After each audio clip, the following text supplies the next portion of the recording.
In Cleveland, Mississippi, we're here for Cleveland's 50 Nights of Lights. We welcome to the program Caitlyn Thompson, Director of Cleveland Main Street Program. Caitlyn, thanks for coming on. Absolutely. Thank you for having me.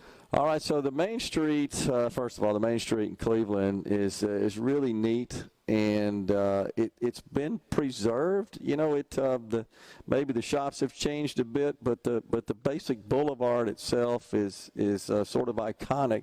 And looks the same as I remember it being when I was a young boy and traveled around with my father, who was a clothing manufacturer's rep, and he had a couple of stores that were customers there on the Main Street, and always enjoyed coming up here. But it's fantastic, and it's kind of the epicenter for the 50 Nights of Lights.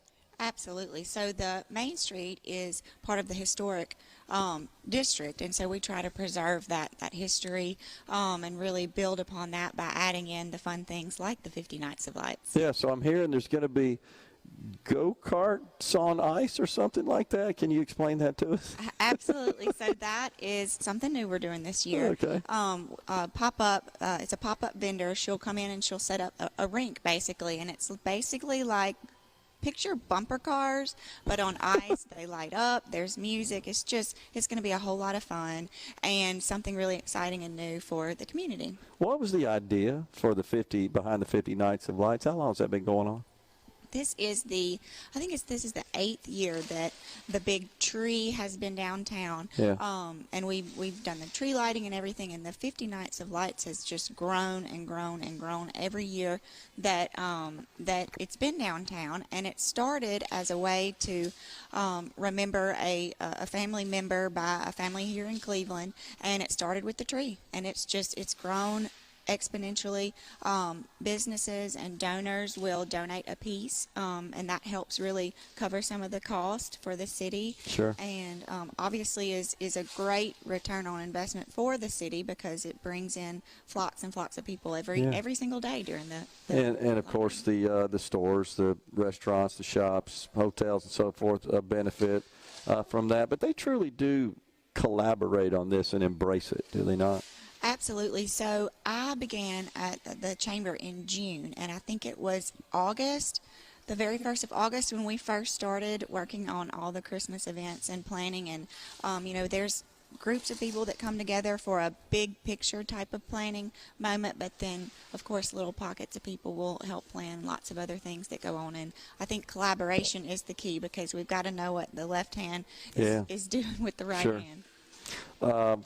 And apparently they're cooperative. If they weren't, it wouldn't be the success that it is. So that's the case. So give us kind of an idea of some of the key events that we can expect during the 50 Nights of Light. Sure, yeah. Well, we did the annual tree lighting. That was a couple of weekends ago, coupled with our open house weekend. So that's a check. Mm-hmm. But we do have several big events still in the works. This coming weekend is Small Business Saturday, and we have an event going on that's called the Merry Mug Walk.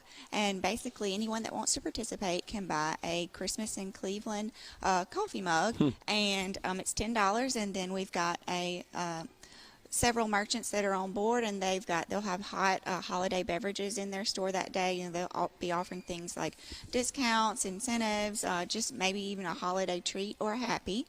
That'll be this Saturday, and then Thursday, December the 7th, is our annual Christmas parade, and it's a huge event. I mean, the streets are lined, the sidewalks are lined. It's a big ordeal, and of course, in true Southern spirit, we always have to throw in a competition and have a float contest. We've got marching bands this year. New to the parade, we're going to have some stilt walkers. They'll be tall, walking down the streets with all the Christmas festivities. And if you've ever watched the Macy's Day Parade on Thanksgiving Day, you see the big huge balloons. Well, we try to incorporate some of that here in Cleveland, and we have a big gingerbread coming to the parade this year. And then of course we do have the ice skating rink that'll be here in town for all Friday and Saturday.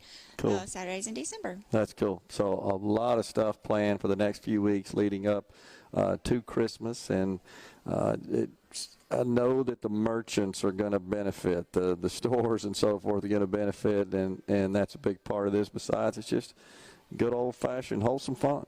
Absolutely. One of the things that the merchants specifically enjoy is we have what's called our loyalty card.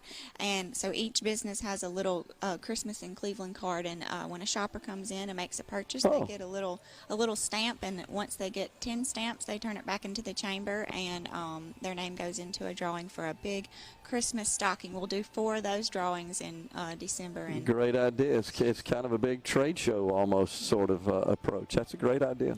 Yeah, congratulations. Well, and congratulations on all the success here in Cleveland, Mississippi. Appreciate you coming on, Caitlyn. Absolutely. Thank you for having me. Folks, that's a wrap here on Middays. We're at the Grammy Museum in Cleveland, Mississippi for Cleveland's 50 Nights of Lights back in the Element Wealth studio at SuperTalk headquarters.